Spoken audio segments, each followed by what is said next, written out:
6 na taon mula kay Pangulong Duterte hanggang kay Pangulong Marcos. Kaya lang sa simula ng taong ito, napapansin ko na parang pinag-iinitan nila si Pangulong Rodrigo Duterte at si Vice President Sara Duterte. At nung nagpatawag ng unang Bagong Pilipinas Fair noong January, nakasabay nito yung rally sa Davao. Ako po, kahit head of agency, ang pinili kong samahan ay yung sa Davao. After nun sa Cebu, yun rin ang pinuntahan ko. Sa almost 30 na Bagong Pilipinas Servicio Fair, talagang dito ako sumasama sa atin. Kina Pangulong Rodrigo Duterte, kay Vice President Sara Duterte. Kasi ako naniniwala sa kanilang ginawa sa ating bansa. Naramdaman ng mga Pilipino yung tunay na pagbabago. Talaga na ang mga kriminal, drogista, kahit yung NPA na terorista, nadurog ng todo. At kung sino nag-benefit, tayong lahat mga Pilipino. Kaya ngayong panahon na ito, nagbalikan yung mga drogista. Kanina nga nabasa ko, may ginahasa nung mismong 13 years old na babae, ginahasa nung Noche Buena mismo. Tapos last week, 15 years old na babae, ginahasa ng 13 lalaki. Tapos sa social media, nakikita nyo may mga nawawalang bata, di ba? Wala naman nagsasalita, di ba? Tapos sasabihin sa atin na the Philippines is safer than ever before, ganun, ngayon daw. Alam nyo, yung peace of mind na naramdaman ng mga Pilipino ng panahon ni Pangulong Rodrigo Duterte, yun ang hinahanap natin lahat. Na meron tayong isang ama, isang head of state, isang tatay digong, na hindi natutulog hanggat alam niyang may mga kriminal, drogista at NPA na terorista. Sa panahon lamang niya, nadurog ang NPA. Dati may batalyon pa, may balangay pa. Sa dulo ng kanyang term, ubos ang NPA. Mula 89 na front, naging 13 na lang na superhina, ngayon 7 na lang. Lahat yon contribution ng Pangulong Rodrigo Duterte, ng ating mga tropa ng gobyerno, NTF-ELCAC at ng SMNI. Kasi ang SMNI, kasama natin ngayong gabi, sila lang kaisa isang channel na nagsisiwalat sa mga makakaliwa sa Kongreso. Tayo, ang trabaho natin sa NYC ng 6 na taon, labanan ang recruitment ng mga NPA sa ating mga kabataan. Kasi habang nilalabanan ng gobyerno, yung mga NPA mismo sa field, nagre-recruit sila ng mga bata pang-replenish ng rank. So ang trabaho natin sa NYC for 6 years, labanan yung recruitment na yon. And alam nyo, fixed term ako until next year. Ang nangyari doon, sa totoo lang, sinamahan ko si Vice President Sara Duterte sa kanyang budget hearing noong August 27 sa Kongreso. Ako lang yung kasama niyang appointee doon ng gobyerno. Kasi lahat talagang pinagtutulungan siya. After 2 days, tinanggal ako ng Malacanang. Sumulat ako sa Malacanang to clarify kasi fixed term naman ako. Kaya lang wala silang sagot, di ba? Alam niyo yung batas ng NYC, authored by then Congressman Bongbong Marcos. Ito lang ang kaisa-isang batas na kahit tingnan mo lahat ng profile ni Congressman Bongbong, Senator Bongbong, President Bongbong, ito yung tinatawag niyang landmark law niya. So siya yung naglagay ng fixed term provision sa kanyang batas. Ang kauna-unahang lumabag ng batas na yon sa 30 years, hindi ibang presidente ng Pilipinas. Kung sino pa yung author, siya pa yung lumabag ng sarili niyang batas. Alam niyo, kung tutuusin, ang Pangulong Bongbong Marcos, ang Speaker Martin Romualdez, ang Special Assistant to the President Anton Lagdameo, lahat yan ninong ko sa kasal. Talagang nandun sila sa Davao nung kinasal kami. Sila ang mga nag-speech sa aming kasal ng aking asawa, Congresswoman Cardema. Ang nagkasal sa amin si Mayor Sara Duterte. Pero kahit na ganon, kahit na siguro isang lambing ko lang sa Pangulo, sa Speaker, sa ating Special Assistant to the President na Ninong, tulungan niyo naman kami, bigyan kami ng pondo and everything. Hindi ko ginawa yon. Nung napansin ko na parang inaatake na yung mga Duterte, kahit nagbalimbingan na ang buong Kongreso ng Pilipinas. Kung nakita ninyo nung November, ilan ang kinatawan ninyo sa Kongreso? 300 plus. Ilan doon ang bumanat kay Pangulong Duterte? Halos 50 nung buong araw na yon. Isa lang ang nagtanggol sa kanya nung hearing na yon. Congresswoman Cardema lamang ng Duterte Youth Party List. Kahit naninong namin ang Speaker, ang Presidente, at ang mga nasa administrasyon ngayon, hindi namin kaya na ganunin na lang si Pangulong Rodrigo Duterte, isang matandang Pilipino na inalay ang kanyang 6 na taon, mula 70 plus siya, ngayon mag-80 plus na, inalay niya para iparamdam sa atin yung tunay na pagbabago na matagal na nating inaasam-asam. Ngayon lang natin naramdaman kay Rodrigo Duterte, sa isang Rodrigo Duterte. At lahat yun hinahanap natin ngayon, yung peace of mind sa mga kriminal, sa mga durugista na naglilitawan na naman ngayon, korupsyon na napakalala, di ba? Lahat na lang ng pondo ng iba't ibang ahensya nililipat-lipat kahit hindi naman dapat ilipat. At tataka na lang ang lahat. So kahit na pwede naman tayo mag-go with the flow sa napakaraming kongresista na kasamahan natin na nandun na lahat. Lahat na nakaganon dati, ngayon naka iba't ibang wala nang dumidikit kay Rodrigo Duterte. Hindi natin kaya iwan si Rodrigo Duterte. At alam natin, kayo, ating mga kasamang vloggers, ang SMNI at ang majority ng sambayan ng Pilipino, alam nila sa ating puso, sa inyong puso, kung gaano ang pagmamahal ng Pangulong Duterte sa sambayan ng Pilipino. Siya ang isang ama ng bansa na hinahanap-hanap natin. Kaya nga po sa kanyang paglilingkod ng ayos, naupo, pinagkatiwalaan ng sambayan ng Pilipino, ang Mayor Sara Duterte, naging pangalawang Pangulo natin ngayon. Kaya sinasabi ko sa inyo, si Sara Duterte ang most voted, most trusted leader sa kasaysayan ng bansang ito. Bakit siya i-impeach? Diba? Sasabihin ng mga kongresista, kinatawan ako ng taong bayan, kaya kong gawin to and everything. Yung pagtitiwala ng sambayan ng Pilipino ay naka kay Sara Duterte at naka kay Rodrigo Duterte. Aakusahan mo si Sara Duterte ng betrayal of public trust. Baka nakalimutan ninyo na ang tiwala ng sambayan ng Pilipino, ng publiko, karamihan yon, milyon-milyon, ay naka kay Sara Duterte.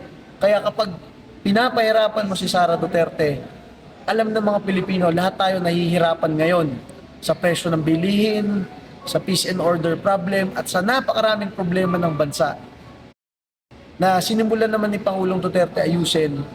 Pero anong tinatakil ng Kongreso sa Quadcom? Hanggang matapos ang sesyon ng Kongreso, Quadcom meeting pa rin. Binagyo na yung Bicol, nag-super typhoon na ng ilang beses, binaha na ang milyong-milyong Pilipino, nagkukulang na sa pagkain, nagtataas ang presyo ng pagkain, yung mga ipinangako naman tungkol sa bigas, hindi na ma-achieve yun. Diba? Hirap na hirap pa ang mga Pilipino sa natural calamities, sa presyo, sa trabaho at iba't ibang bagay. Peace of mind sa security dahil pwede kang paglabas mo ng bahay, masaksakan ng adik, naglipaanan na naman ng mga adik, ang anak mo magahasa, and everything. Yan ang pinoproblema ng sambayan ng Pilipino. Bakit wala man lang naghihiring tungkol sa super typhoon, sa disaster control, and everything? Bakit nung Quadcom hearing patungkol sa drug war, yun ang sinasabi ni Congresswoman Cardema, bakit kahit isang biktima ng durugista, wala man lang inimbitahan dito? Sa dami-dami ng na biktima ng mga adik, sinaksak dahil kinuha yung cellphone, ginahasa na bata, ng mga bangag, wala man lang kahit isa na witness o resource person na biktima sila ng durugista. Sino mga resource person? Yung drug lord na tumatakbong mayor, yung mayor na involved sa drugs, yung pamilya ng mga drug pusher na nagbebenta ng drugs na ayaw sumuko, napatay nung nanlaban sila. Ba't yun ang mga pinagkakatiwalaan nating resource person? Yun lang mga sinasabi natin at sinasabi ng taong bayan. Kinatawan kayo ng taong bayan, sana yung sentimiento ng taong bayan patungkol sa Pangulong Duterte, kay Vice President Sara Duterte, ay vino-voice out ninyo. At napakaraming mga Pilipino, napakaraming tropa ng gobyerno, pulis at sundalo, hindi lang sila makapagsalita. Pero ang sinasabi nila, Duterte kami. Naramdaman namin kay Pangulong Duterte yung genuine na leadership at pagtulong sa mga tropa ng gobyerno, dinoble yung sweldo. Saan ka nakakita na ang head of state mo sasabihin sa mga tropa ng gobyerno, ubusin nyo lahat ng kriminal at terorista, ako bahala sa inyo. Yun ang klase ng leader na hinahanap na sambayan ng Pilipino. Naramdaman na natin yung tunay na pagbabago kay Rodrigo Duterte, kaya lahat tayo nabuhayan ng pag-asa, lahat tayo alam ang gagawin. Lumaban, magsalita. Kaya ang sinasabi ko po sa inyo, sana po proteksyonan natin ang pangalawang Pangulo, Sara Duterte. Sa batang edad na 46, ibinigay na ng Pilipinas ang kanyang tiwala dito sa batang ito. At sigurado tayo magiging Pangulo ito ng Pilipinas. Hindi natin alam kung anong taon, pero sigurado ito magiging Pangulo si Sara Duterte. Kailangan natin proteksyonan, depensahan at panindigan lahat ng advokasya ng Pangulong Duterte, ng pangalawang Pangulo Sara Duterte, dahil sila lamang ang pinagkatiwalaan ng taong bayan na nagprotekta sa ating lahat sa mga kriminal at drogista sa bansang ito. Papasalamat po kami sa Duterte Youth Party List. Ako po, Chairman Ronald Cardema. Kasama po ang aking asawa, Congresswoman Cardema. Dahil nandyan kayo lahat. Alam niyo, masakit rin sa aming kalooban na ako ay tinanggal ng Marcos administration kahit na ninong ko ang Pangulo at kahit na napakaraming kaibigan namin sa Kongreso. Marami dyan, ninong at ninang namin, matagal na namin kaibigan. Wala, ibang nagdedepensa kay Pangulong Duterte. Nag-iisa na lang kami para kaming outcast sa Kongreso. Pero saan kami kumukuha ng lakas ng loob? Walang iba kung hindi sa inyo, mga kasamang Pilipino, mga kasamang Duterte supporters, lalo na sa mga vloggers. Dahil kayo lang ang nagpapakita ng katotohanan sa mga nangyayari sa bansang ito. Kaya muli po, mula sa Duterte Youth Party List, kami ay lubos na nagpapasalamat. Sabihin ko sa inyo, napakaraming party list. Bilyon-bilyon yung pondo. Milyon-milyon yung pangkampanya.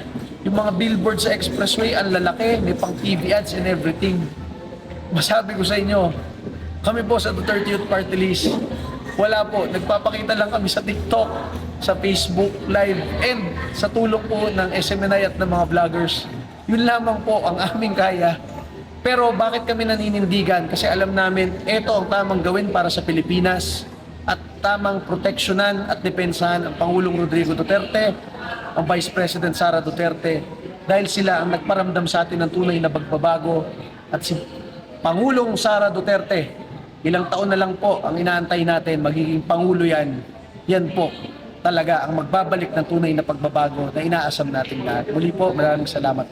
Kami po sa Duterte Youth Party List ay lubos na nagpapasalamat kay Pastor. Alam niyo, kung wala si Pastor, wala ang SMNI. Siguro dati nakikipag-away kami kay Jim Paredes sa EDSA Shrine. Pipito kaming Duterte Youth leaders doon. 2,000 yan na anti-Duterte, led by Jim Paredes at baka mga makakaliwang grupo. Kung hindi kami tinulungan ni Pastor Kibuloy, ma-feature and everything, hindi malalaman ng lahat yung ganong ginagawa namin. And sa Kongreso, alam nyo, lagi kaming tinutulungan ni Pastor Kibuloy. Dahil kasama namin siya sa laban sa NPA. Walang ibang leader dito sa bansang ito, maliban kay Pangulong Duterte, Vice President Sara Duterte, kina Senador Bongo, Senador Bato. Walang iba na naninindigan na tumutulong sa gobyerno, sa armed forces at sa PNP, si Pastor Apollo Kibuloy lang. Kaya nga sinasabi ko dyan, alam ng mga tropa ng gobyerno yung contribution ni Pastor Apollo Kibuloy. Kung wala yung SMNI, ang dami pa lalong pulis at sundalo ang napatay ng NPA. Dahil ang SMNI lang, led by Pastor Kibuloy, ang nagsisiwalat sa kanila. So nagpapasalamat kami kay Pastor Kibuloy, aming kaibigan, aming pinupuntahan lagi sa Davao, isang mentor, isang guide sa ating lahat. Pastor Kibuloy at si Congressman Marcoleta na lumalaban na rin sa mga kamalian sa bansang ito. So sana po tulungan nyo rin po sila ay lumalaban. Pati po kami lumalaban po next year. Ang kalaban namin, napakaraming milyonaryo at bilyonaryo na puro kontraktor yata. Mga negosyante na nag-party list bigla. Kami po sa Duterte Youth Party List, ang aming nominees, si Congresswoman Cardema, reservist galing UP. Ang second nominee namin galing Philippine National Police Academy. Ang third nominee namin galing Philippine Military Academy. Kaya kami po talagang naninindigan sa laban sa NPA, kay Pastor, kay Pangulong Duterte at kay Vice President Sara Duterte. Maraming salamat po.